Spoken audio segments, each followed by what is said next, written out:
The beginning was uncertainty. California was one of the worst states for the mandates on restaurants. Being scared that you're going to lose your business is really terrifying. We had to furlough 580 employees and close every venue and began dealing with every landlord. If the government shuts you down and people don't want to come and spend money at your restaurant, I mean, you can't pay your rent. About 41,000 units got out of business during the pandemic. When you're doing it for 45 years and all of a sudden you're one of the busiest restaurants and you see there's no one in your stores, that's a scary feeling, bro. I've never seen something like this in the 20 years that I'm in the United States.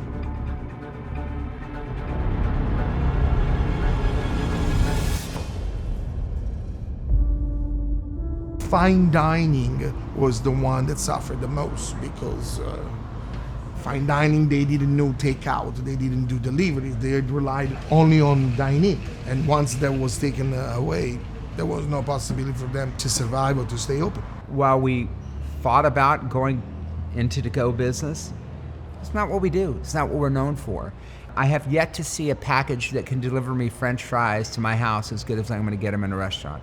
And I'd say that's true for a lot of product. What we had to do was really figure out how to promote our to-go business. We didn't focus on to-go at all before. So we really sat down and focused on our to-go menus, focused on our systems, got familiar with all the to-go platforms that were there. My business model was already set up for delivery and takeout, so I didn't have to change that many things. Delivery and takeout business increased a lot because we couldn't have afforded the outdoor dining. We gave plastic tablecloths so they could throw it at home, so they can have a Mama D feeling. We had to step it up a notch.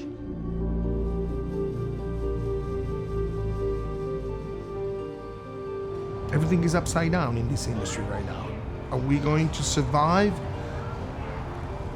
Only the one that know what to do, when to do, and to adapt and to adopt. I think, having the staff understand how to pivot and make those changes, and we have a really great to-go business now. We didn't have that before.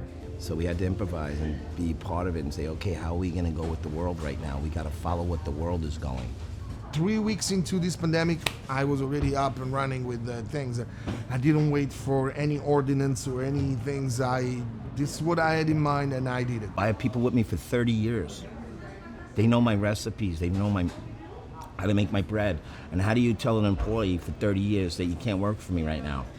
I had to improvise, so I kept them half the time. So we cut half the hours, and we just scrambled and we just sucked it up. I had the company that was coming here to sanitize the whole restaurants, once a week with blue ultraviolet light and fog machines and stuff like that. So we made sure and communicated to our patrons that our establishment was safe to come in.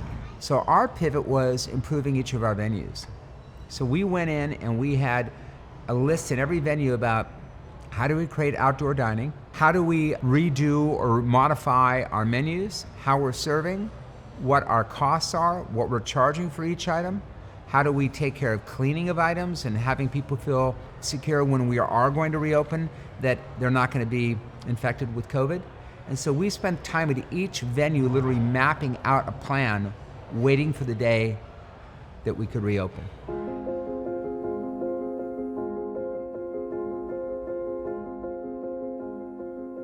You just have to know how to work hard and pivot. I think that's a really great word, because you're always going to have so many obstacles in anything. And I think with the pandemic, it just brought so many more. But if you're able to figure out how to, hop that wall. Every day in your life, every day in your business is about improving. Every day is about doing what you do a little bit better. Every day is about finding that little degree of something that makes it even that much better to your clientele. Imagine that you're inviting somebody into your home. The second it's not like at home, it's over. Don't be afraid, just tough it up, and the light at the end of the tunnel is close. I don't think it's yet over. When people take away that outside food, people are gonna be really upset. There'll be a lot of lawsuits and a lot of stuff will be going on, and it's not gonna be good because too many people want the outside.